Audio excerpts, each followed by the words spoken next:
I wanted to bring today's episode to the podcast, continuing on with our series on faith and fertility. Today, we're talking about the fertility journey as it relates to the Muslim perspective. Excited to dive deep into this topic and really give you some tools and tips to help you on the fertility journey. Thanks for listening. Registration is now open for our free fertility challenge. This live fertility challenge starts on Monday, November the 8th. Go to fertilitydietfreebie.com. That's fertilitydietfreebie, FREEBIE.com to register. And in this live 5-day challenge, you'll learn which foods are right for your fertility so that you can prepare for pregnancy success, which foods could be harming your fertility so that you don't waste time consuming the wrong diet, simple steps you can implement right away so that you can optimize your preconception health and get pregnant naturally. I've worked with a chef with a nutrition background to help prepare these fall and winter recipes that will help prepare your body for a baby. This challenge is for you and your partner. Go to Fertility Diet Freebie. That's fertilitydietfreebie.com to join. There's a lot of information about which supplements are right for fertility. And like most couples I speak with, you are probably taking a lot of supplements. But are these supplements optimizing or harming your fertility? That's why we recommend professional grade supplements without harmful dyes, fillers, or top allergens so that you can prepare your body in the best way for pregnancy. And as you may know, we take a functional approach to fertility. And while supplements are included in your customized protocols, which are based on testing, they are only part of the equation because there's no pill you can take that will out-supplement the basics, such as poor diet, dysregulated sleep, either moving too much or not enough, and not dealing with chronic stress. So we do recommend basic supplements for both men and women. And these are essential starters that you need to have right now to optimize your preconception health. And I'm excited to offer you a special discount at our Fab Fertile store. You'll receive 15% discount on our professional grade supplements. So simply go to Fab Fertile Store. That's FAB fertilestore.com to access the basic supplements so that you can prepare your body for pregnancy success without wasting time and money on supplements that may not be right for you. Go to Fab Fertile Store, that's fabfertilestore.com, and save 15% on your order. Hey there, thanks so much for listening to the Get Pregnant Naturally podcast. And I've got a favor to ask you. If you are enjoying learning about the functional approach to fertility, consider going to iTunes and rating and reviewing the podcast. This is how it helps the show reach more people that are struggling with infertility, knowing that there's another approach that really can get to the bottom of why it's not working in the first place. So all you need to do is, if you're on the app or the desktop, just go in and consider leaving a 5-star rating and leave a review. And there is step-by-step instructions in the show notes showing you exactly how to do that. So if you can just take a few minutes, just take the few minutes right now. You can pause this recording, come back, leave the review. It would really mean the world to me and help others that are on the fertility journey as well. Take care. I didn't need to go to donor eggs. Obviously, I don't regret it. I have beautiful children. I could have done things differently, restored. I was still cycling back in my 20s. I could have looked at my health, the environmental toxins, the stress I was under. Many women are being told their eggs are too old. That's often merely an assumption that's not based on actual evidence. The reason being that there's no direct test of egg quality. You can't test egg quality. It's the man who's got a food sensitivity or he has a zinc deficiency. Like, there can be a root cause to these symptoms that are, quote unquote, period problems, that the doctor will pass you a pill without any question of why. And some part of you knows that if you can reframe your journey from not want to struggle, or if it is struggle, learn how to embrace the struggle. Learn how to embrace it. Most conditions in the child occur during the 9 months of development. It's the genetic switches are turned on or turned off, and they're pre-programmed. So you are in such a powerful, amazing position to do amazing things for your kids. Why is IVF the first step? Because we believe it should be the last step. Welcome to Get Pregnant Naturally, where functional medicine and natural fertility solutions will help you get pregnant and have your baby. Hey there, I'm Sarah Clark, founder of Fab Fertile and your host. I believe the functional approach is the first step for anyone struggling with infertility, and my aim is to help you get pregnant naturally. Today, I'm welcoming Fatima Shaikh to the podcast, and we're digging into how to deepen your faith from a Muslim perspective during the fertility journey. Fatima Shaikh is an integrative fertility coach who helps women redefine their fertility story and optimize hormonal imbalance so they can prepare their body, mind, and spirit for conception, feel empowered and supported, and gain a renewed sense of vitality. Thanks so much for listening. I'm so thankful that you're here. Make sure you hit subscribe. And if you know someone else who is on the fertility journey, please share this podcast with them. Hey, Fatima, excited to have you on the podcast. Thank you for having me. This is wonderful. Awesome. Yeah. If you could share your journey and really how you came to do this work. Yeah, I struggled with infertility for 7 years. I had recurrent miscarriages. Doctors weren't able to tell me what was going on. And it was really frustrating, but all I kept getting told was, oh, you're still young. And this was all in my 20s. And I thought too, okay, I'm still young. This will fix itself, or, it'll happen on its own, or, because that's part of the advice that I was getting.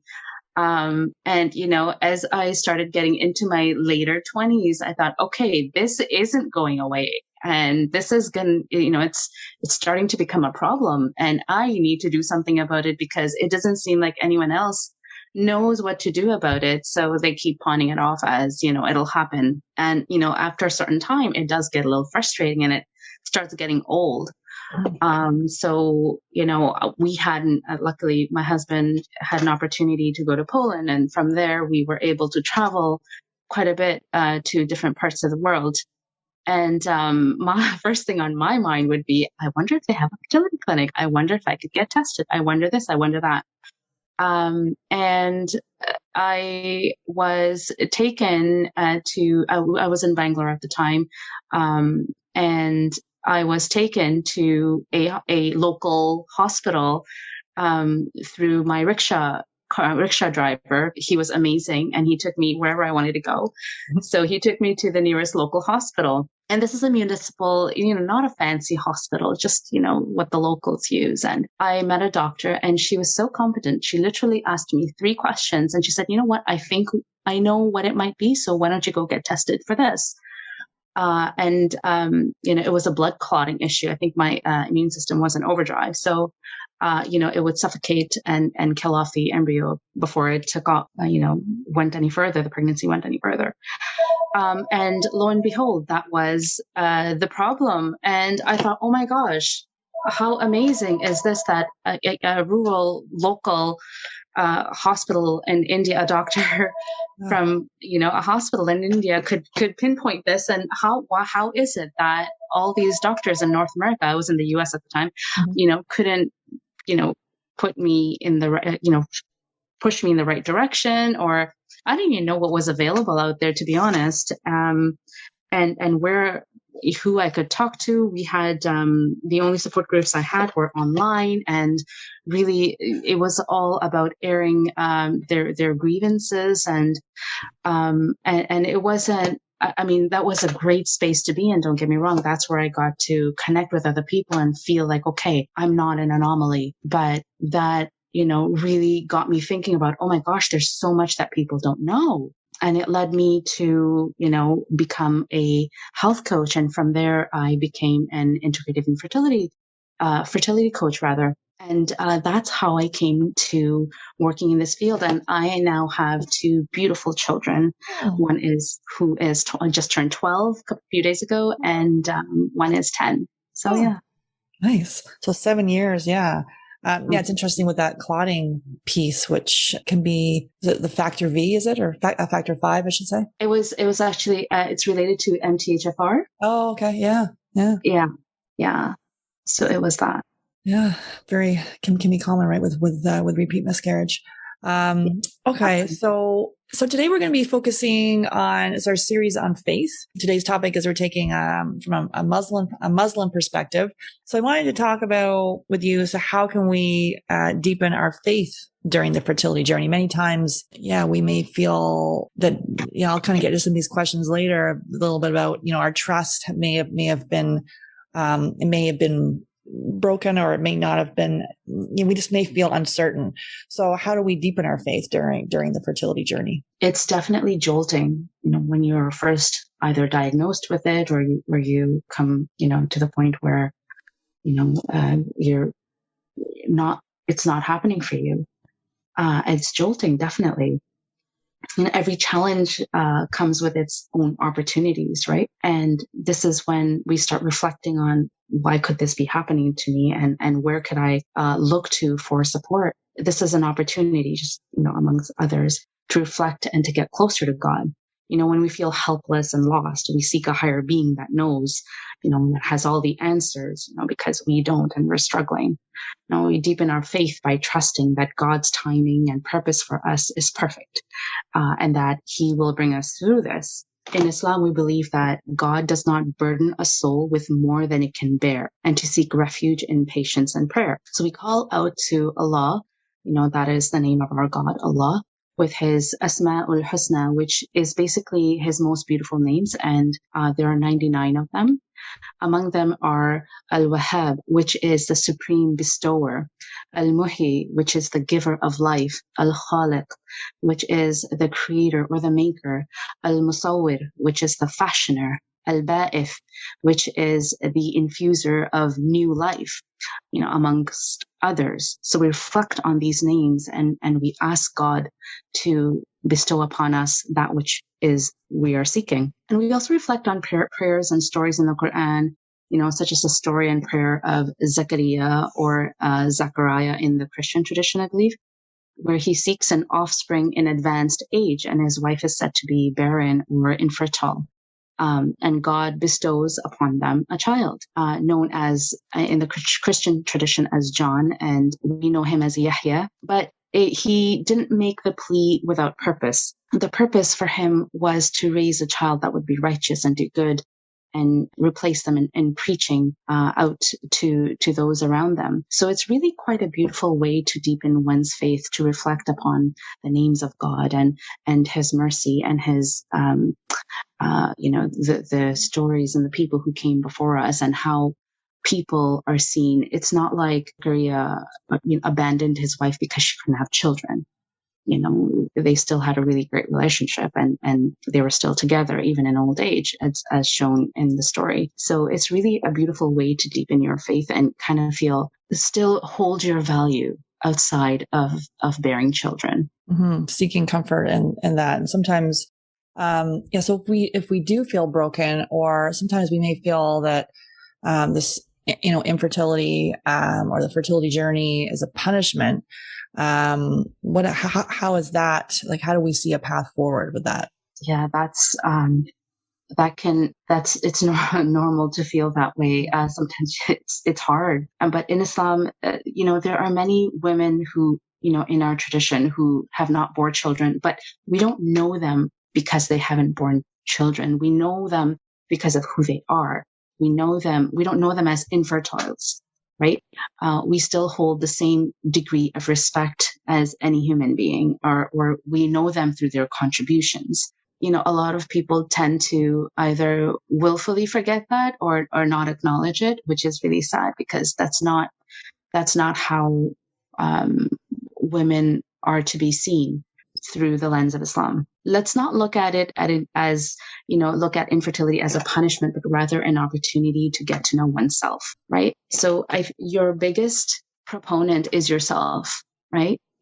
Unless you know these things and educate yourself on these things, you won't know how to deal with outside, influences or forces or comments or questions and things like that. It's an opportunity not just to learn about, what a woman's standing is in Islam, but rather to learn and explore what your own purpose might be, right? To kind of go inside and reflect and know who you are in your skin, right? What is your purpose? What your purpose might be on this earth? Seeking a way out of your trauma and your guilt and your shame that you're feeling, outside of what other people have to say or think. That's keeping you stuck and overwhelmed, right? Doesn't mean that you should stop looking for answers for your fertility questions altogether. That's not the idea here. by all means keep going, right? Hire a fertility coach for one, and, join a fertility support group. I had started a fertility support group years ago, and we have all types of women who come in and speak to what they are going through. Right. And that in itself is healing, just to talk it out, just to have someone know what you're going through. Seek acupuncture. That has helped me in my journey. The idea is not to forget your challenges, but rather, and not to feel that you're being punished, but rather to embrace them in a meaningful way and move through them. Right. And because for both you and I, we've sort of used our fertility journey. And then, I'm not sure about you, but I never saw myself ever, doing the work that I do now. Certainly, I'm like a big planner. It certainly was not on my life plan to be working in this field. And it's like, wait a minute, I just, look back on what was my biggest struggle. And even though I have reframed it in my mind that, I thought other people had it worse than me, but, I had both my kids with donor eggs. But like that's quite a traumatic thing to be told at the age of 28 that I'll never have my own biological children. Obviously, looking back now, I didn't get a second opinion. And then I didn't realize all the food sensitivities and the gut issues I had and the chronic stress. And now wanting to help others to kind of realize there's a different path you can take and, to prevent the struggle that I had. Yeah, no, it's the same with me. It was such an epiphany, when I came across this, I thought, what, there's so many people, especially seeing those online support groups, it really got me thinking, oh my gosh, people really don't know this stuff. And there's so much that I can offer. And, there's exactly the same, it's if you take care of those underlying physical issues and even the emotional ones, because they have a great impact on your, physical health, right? Once you get through that, then you have, opportunity, and there are possibilities. And just the idea of sharing that with other people is exciting. Mm-hmm. And so some Muslim women report not having to go through the why me phase when they're diagnosed with a fertility diagnosis or on the fertility journey because they have an unwavering trust in God. So what are you seeing with regards to that statement? The people who come into our fertility support group, they are of different levels of faith, right? When somebody is a Muslim doesn't mean that they're 100% committed to the religion, and I think that goes for all religions. Yeah. There's different levels of faith. So there will be some people who will say, why me, right? And they will go through that. And it's an opportunity for us to say, hey, you know what? It's not the end of the tunnel. There's hope for you yet. Let's talk about it. Let's see where you're at. Let's see how we can support you. And, definitely we use faith as, faith is such a game changer. It's even human nature to feel some level of why me, right? But then, from an Islamic perspective, from a Muslim perspective, it quickly helps you to change it into, this is God's will for me, and I'm going to seek refuge through or peace through patience and prayer, right? The challenge here is, what does patience look like, right? We've got some of the prayer part covered earlier, but how do we go about practicing patience? What does it mean? What does it look like for me with the enormous weight, that's in our hearts with this challenge of fertility?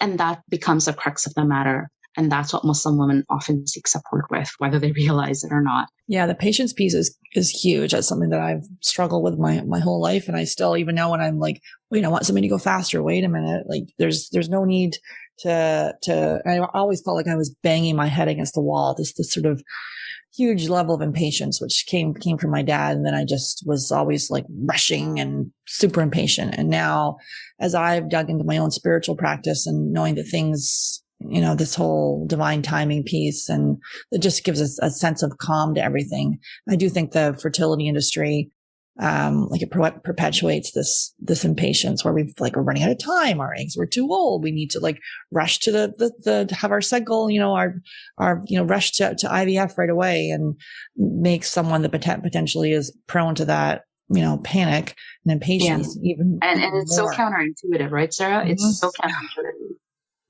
bringing life into this world, and we're in this like fight or flight. Oh my goodness, let's go kind of thing. So how whatever, that's why we're doing this series on faith, whatever feels right for you, your, God, universe, higher power, to tap into that. And, personally for me, it's been, it took me a while to I have, Anglican, like Christian upbringing, but not really, not really a huge part of my life. And then, probably not only till recently, maybe the last, 10 years or so, kind of coming more into the spiritual side of things and like my intuition and really getting into that. And that's really, been a game changer for me and getting me out of that frustrated shoulders to the ear panic side of things. Yeah. As far as for grief. So so as far as the stages of grief, how can we use our faith to help with this? The stages, as human beings, that's one thing we all have in common. We all go through the same stages of grief. And in all fairness, it's hard to have empathy for, in any form of infertility if you have not walked in those shoes. And having, participate in a fertility support group really, really makes a difference. Create space for women to acknowledge their pain and to grieve their loss. And that's what a fertility coach does as well. Most fertility coaches, at least the ones that I know, have gone through some level of infertility, some form of infertility, and they get it. These women get it. They know what it feels like to go through infertility and the stages of grief, and all of the shame and the guilt and all those feelings that bubble up for us.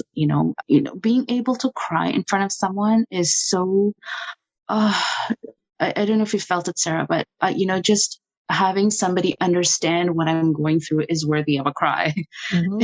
Because it doesn't happen a lot. I had a woman who say, my mom and I, we never talked about my infertility for 7 years. And I finally got the nerve to talk to her after coming to your fertility support group. And when we had that conversation, I didn't realize how much I had bottled up inside, and I cried and I cried and I cried. After that, she sought, help through IVF and a fertility coach. And, now she has a beautiful set of triplets, and like, she didn't have to go through that. I said, this number 7 seems to be something special. She also went through it for 7 years. So, reach out to people who have gone through it, because if you're looking to fit what's the saying, square peg in a circle, or the other way around, it's not going to happen, right? You need to find people and support that get you, that are your tribe, right? And that's the best way to go about seeking help. And getting that kind of support you need to walk you through those stages of grief that you are. And the depression of fertility is so immense. It's so debilitating and it's so immense. It's similar, if not more than grieving for somebody who has passed away in your family, except that it doesn't stop, right? It doesn't stop until you've actually either fulfilled your dream or have moved on from it. And it's not acknowledged. It's really not acknowledged. Have someone in your circle or outside of your circle even, help you to understand what you're going through and feel validated, right? And that's what it's all about, feeling validated through the stages of grief and knowing that you're not alone. Yeah, it's one of these things where there's trigger anywhere you go. When you see a family, a pregnant belly, children, it's just in your face wherever you go, and it can be birth announcements, overwhelming. Exactly, gender reveals, all of those. I would like to invite you and your partner to a Supercharge Your Fertility Discovery Call. This call is for you if you meet at least one of the following criteria. You've been trying to get pregnant for at least 2 years. You've been through at least one failed IUI or IVF. This call is for action takers. If you're not ready and you wait, the risk is you'll need to wait 2 to 3 months for a spot to open up. If you're seriously considering work with us, go to fabfertile.com. That's fabfertile.com and click on Apply Here. That's Fab Fertile, fabfertile.com, and click on Apply Here. Then you'll be booked in and ready to spend 30 minutes to give you the action plan to getting pregnant naturally. What's your take on the statement that some Muslim women report not being able to cry in front of each other because there's no so there's no acknowledgement of bereavement or grief. Are you seeing that, or what's your take on that statement? I'm not sure where that's coming from, to be honest. I find that if you, we've had, oh my goodness, Sarah, we've had so many crying sessions. Like you can't help get it out, right? Yeah. I end up crying every single time, you know, and it's not just because I've been through the pain, but I can really feel their pain. You know, you can really feel their pain. You know what they're going through because you've been through it, you know? So it's finding, you know, it's the same. It's about finding the people who get it. Right. So once they find the people who get it, who know, who understand what they're going through, then they can say, aha, oh my gosh, you understand. I've had so many women say to me, oh my gosh, you get it. You really get it.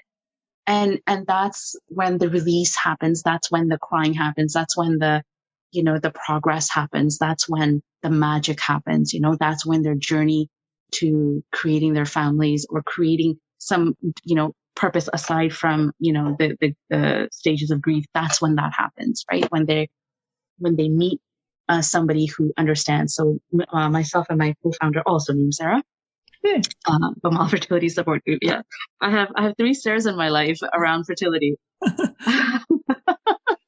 I think it's a magical name. It's a magical name. So, you know, so there's no such thing as women not being able to cry in front of others. It's just that you need to find the right person to cry in front of, right? Who do you cry in front of? You can't cry in front of somebody who doesn't get it. You're not going to get the support and the love and the experience and the support from a person like that. You need somebody who gets it, who's been there. And the crying part is cleansing. And I'm typically by nature not a crier. I'm a let's kick the wall and, you know, get angry kind of person. And then, yeah, when someone's like, oh, Sarah, you can cry. And I'm like, what? I can. So it's interesting to be able to tap into that piece, kind of see where your, you know, your default goes in times of stress. I go into I see myself, I literally do it like that complete fix it mode. I will attack it and go for it. Meanwhile, it's like, how do I let go, but still move forward? And that cleansing piece of the crying, it's interesting with my daughter. She's she's so emotional and she just cries. And then she, you know, then she's able to move on. She's just very in touch with her feelings that way. And I'm like, it must be a robot. But you know, but I am very like, I want to have like I love like a deep, meaningful conversation, and like this shallow small talk is not for me. I guess that's why I'm doing this podcast, so we can have some deep conversations. But it's just interesting where, I mean, it's the family of origin where you grew up, you know, my family was not, we weren't openly crying all the time. So, and it's strong to do that, right? I kind of like, oh, that's weak. Look at you, but not the case. Opposite. Right. Absolutely. To be able to cry in front of others. It's, you know, and you brought up a really good point there, Sarah, is that, you know, sometimes people need permission and that's the idea of creating a space, right? Mm-hmm. Is that you have permission. Now you have, like, let it go. You can let it go. This is your safe space. You can do whatever you want. And it stays between you and I. And you can cry, you can grieve, you can get angry, you can bang the wall, you can do whatever you want, as long as it's something you want to do. Right. So having that permission to cry, you're absolutely right. You know, it's not, you know, and it depends on culture to culture, society to society. You know, even as a Muslim growing up in Canada, you know, I didn't feel like I could readily cry in front of others, right? I would be looked on as like, okay, you need to figure out your stuff and then come back out again into the world. You know, go cry in the corner and come back. But, you know, within our family, like the dynamic was different. I would feel really comfortable. I was really close to my dad, so I could cry in front of him. My mom was a little bit opposite, you know, just suck it up, move on with it. So she was that kind of personality. So it really depends on person to person and family to family and culture to culture, really, when it comes to crying in front of others. Mm-hmm.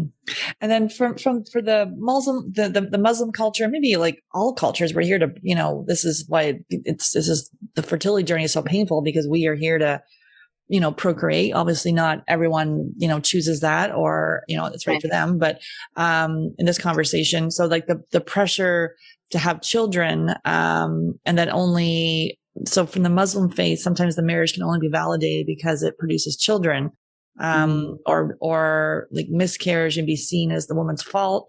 What are your take on those statements as it relates to the Muslim faith? Yeah, that it's such a huge umbrella and there's so much underneath it.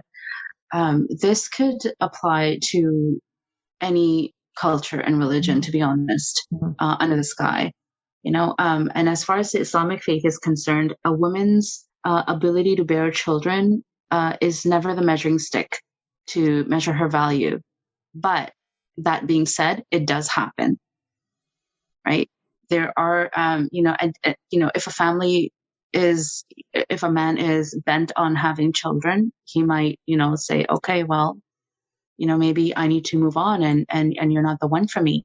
However, we've had in our community many couples rather, who have chosen to adopt rather than go the route of separation or, other alternatives, right? They've chosen to create they stuck together and, they're not going to go separate ways because, the woman is not able to bear children. There's at least 2 families that I know of who have done this. And then there are many more. And then as far as the shame of the miscarriages being the woman's fault, it's all to do with education.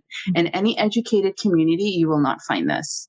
You will, in an educated community, you will find, and the Muslim community is vast, right? There are so many different cultures. There are so many different, subcultures. There's so many different levels of education. So in the lesser educated, parts of the Muslim world, you will find that where, a woman is blamed for, or shamed rather, for her miscarriage, and it's thought to be her fault. And, and it could be either one, even if she's the one who miscarries, right? We know that. From an Islamic perspective, it's never a measuring stick to, a woman is not devalued or should not be devalued and should not be held accountable, because at the end of the day, it's God's will, whether he wants to bestow a child or not, right? It's God's will whether that child is going to come into this world whole and happy, or it's going to be a miscarriage. It's never. So when I was going through my journey, I had several miscarriages. I was never made to feel that I am lesser than, or I was, that the miscarriages were my fault. Rather, there were some absurdities, like, say the same things that the doctors would tell me, like, oh, it'll happen, you're still young, all this kind of stuff that you're really sick of hearing because they've never been through it, so they don't really know what to say. But I was never made to feel less than in my own journey. So it's not, from an Islamic perspective, that's, like I said, it's really varied from culture to culture, from space to space, but within the context of the religion, no, it's never thought to be, or should never be thought as the woman's fault. In many religions, obviously, attending services potentially could be painful because you see, families there, or just it's like the family kind of is perhaps the center force of this. So what do you see as like mosque and things like that? How is that? What's the impact there? For privacy's sake, we don't hold our fertility support group meetings in a mosque, and the reason is that just to protect their privacy, right? It's still a very private matter, and people are very conscious of others knowing what they're going through or what kind of services they're accessing. And those kinds of things. So we'll always have our support meetings either in our homes or in another rented private space. And if they feel like, I've never heard of anyone feeling like an outsider. They can always speak with, an imam, this equivalent of a priest in one of the mosques. But what I want to see, Sarah, I'll be honest here, what I want to see is mosques offering some kind of support to couples going through infertility. And I have been, my co-founder and I have been seeking to, connect with the imams and speak to them about this and offering these services, because people do go, if they're going to the mosque, then that's something that they might want to, look into while they're there, or, because it's such a common issue, even within our communities, right? In all communities. And it should be regarded and it should be acknowledged. So I would love to see our mosques create that space for couples and for women and make it more mainstream and understand that this is, again, add that layer of this is the will of God. It has nothing to do with, the men or the women. It's nobody's fault. It just is. But what can we do about it, and what kind of support can we provide to the members of our community? What about the rules that you see around the Muslim faith? Like the one about women should keep proper measures of hygiene and should not perform prayer, I guess, during their menstrual cycle. Or I don't know if those are outdated, or what are you seeing? Those don't really have anything to do with, of your ability to conceive, because you're not really ovulating at those times anyway. Mm-hmm. And it's not prior to ovulation. It's not going to, the sperm is not going to be, it's hosted in the uterus for that long. It's, 3 to 5 days. So you're not really, when you're menstruating, it doesn't make sense to for fertility's sake to have sex at that time. But, it's really what does affect maybe the plans for fertility is the rules or regulations around, surrogacy or, the accessing sperm or egg outside of the couple. That rules around those might often halt the family plans. But, it offers another alternative, right? Which is adoption. And adoption is especially held in high regard in Islam. It's viewed upon as, saving someone's life, right? Because that's kind of what you're doing. You're taking care of another human being, otherwise who may or may not have, has an unknown future, right? So, it opens up that avenue. But, with health and wellness coaching and with new medicine and new discoveries, if people were to access and change, access this information and change their diet and lifestyles, mm-hmm. they have, a heck of, a better chance of creating their own families rather than, not doing anything, unless you're out of a uterus altogether, which also has happened. A couple has gotten married, and soon after they got married, the woman's uterus was removed because of some severe issues. They weren't able to have kids. So what did they do? They ended up adopting 3. And they're really happy, and that's what it is. At the end of the day, you have to be happy with the choices that you make. And is there a book or a website, an app, a documentary, anything that you personally are obsessed with right now and just wanted to share with our listeners? I came across It Starts with the Egg by Rebecca Frett, and I absolutely love that book. I think it's really great. As far as documentaries goes, a Muslim infertility story, which I had an opportunity to participate in. Oh, cool. That can be viewed on YouTube. Oh, nice. Yeah. And as far as app goes, there's so many different, I think Glow is one of them, menstrual tracking apps. So it's always a good idea to track your menstrual cycle, without obsessing about it, because I know that can happen, right? Mm-hmm. But yeah, it's important to track your menstrual cycle just for, just so that you have something to provide to your, doctor or coach or whoever it is that you're working with. Great. So that's on YouTube, the Muslim infertility story. Right. And then you have a free download or opt-in for the listeners, and it's called Simplify Your Fertility Journey. They can go to go.fertilitycoach.ca. And What can they expect with that? Well, I love people to just kind of take a step back, because often in speaking to women, I've seen women, they're so honed in on one aspect of infertility or their fertility journey. Mm-hmm. I want them to take a step back and see the entire picture, see where they are, number one, see who they are outside of their fertility story. Okay, so there's an exercise in there that'll walk you through that. So they'll get about 5 videos across 5 days, and a workbook that goes along with it. and they will work through each and every section with each video.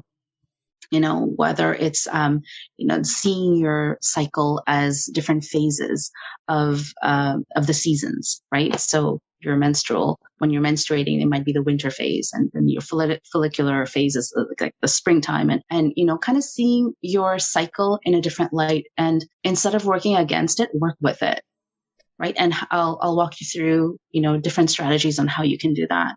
How to communicate. Oftentimes, communicating with your partner can be so, daunting, and you don't know how to bring it up, or you don't know what to say, or, so I talk about those things too.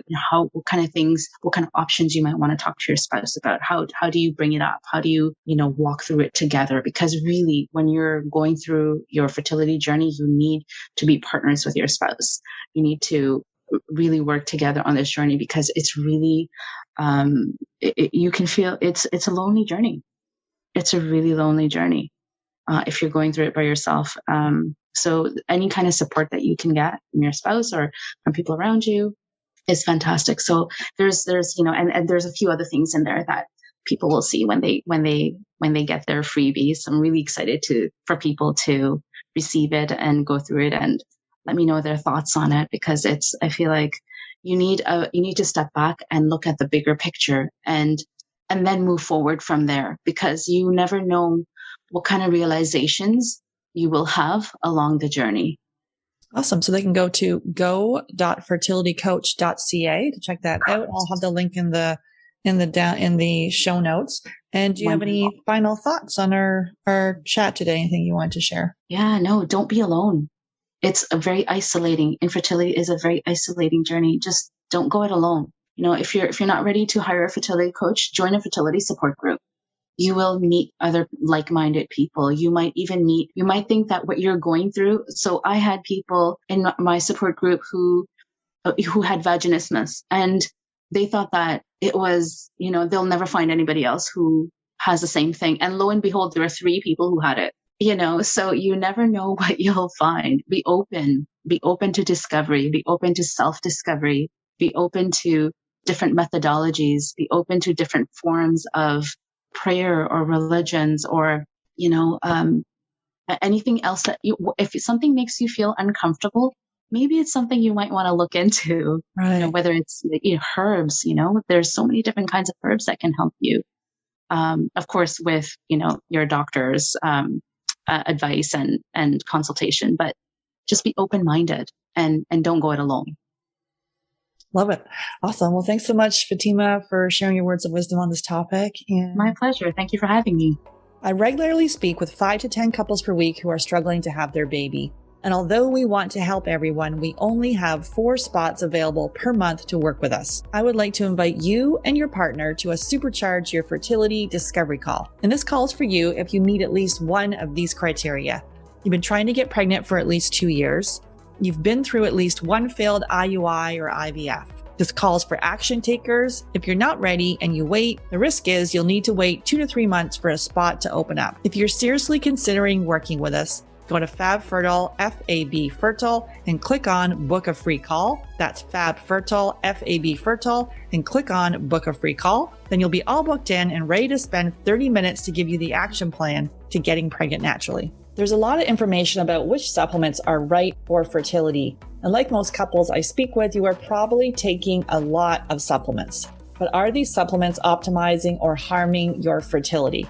That's why we recommend professional grade supplements without harmful dyes, fillers, or top allergens, so that you can prepare your body in the best way for pregnancy. And as you may know, we take a functional approach to fertility, and while supplements are included in your customized protocols, which are based on testing, they are only part of the equation.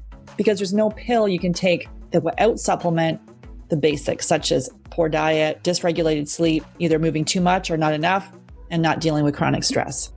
So we do recommend basic supplements for both men and women. And these are essential starters that you need to have right now to optimize your preconception health.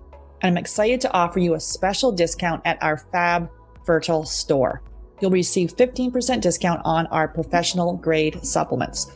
So simply go to Fab Fertile Store, that's F-A-B, fertilestore.com, to access the basic supplements so that you can prepare your body for pregnancy success without wasting time and money on supplements that may not be right for you. Go to Fab Fertile Store, that's fabfertilestore.com, and save 15% on your order.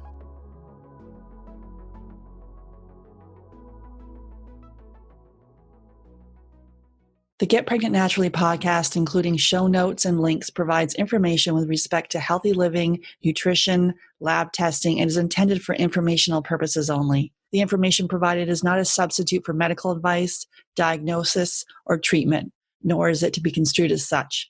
We cannot guarantee that the information provided on the Get Pregnant Naturally podcast reflects the most up-to-date medical research. Information is provided without representation or warranties of any kind. Please consult a qualified physician for medical advice and always seek the advice of a qualified healthcare provider with any questions you may have regarding your health and nutrition program.